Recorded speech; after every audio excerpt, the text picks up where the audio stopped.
Sicuramente qualcuno ha appeso un fuoco, sicuramente è doloso. Nessun dubbio sulla natura dell'incendio, almeno secondo Mirko Artuso, uno dei titolari dell'omonima ditta di autodemolizioni di via Martiri della Libertà a Mestre, dove nella notte sono andati a fuoco auto, copertoni, oli combustibili e vernici. Molta paura perché, sa, quando si vedono fuoco in casa propria, sempre paura si ha. Si ritiene si tratti di un gesto più vandalico fino a se stesso che intimidatorio a scopo estorsivo, anche perché i fratelli Artuso spiegano di non aver mai ricevuto o subito in 45 anni di attività minacce o avvertimenti. Cosa penso? Che ormai la gente è tutta malata un po', perché per fare una cosa così uno deve essere malato e basta.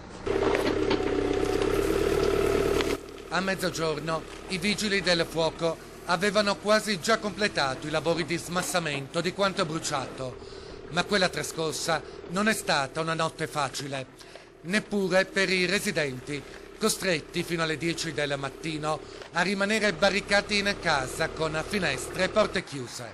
Si temeva che la combustione avesse disperso nell'aria sostanze inquinanti oltre i limiti tollerabili. Fortunatamente non è accaduto nulla di grave, almeno secondo gli esiti dei primi esami dell'ARPAV.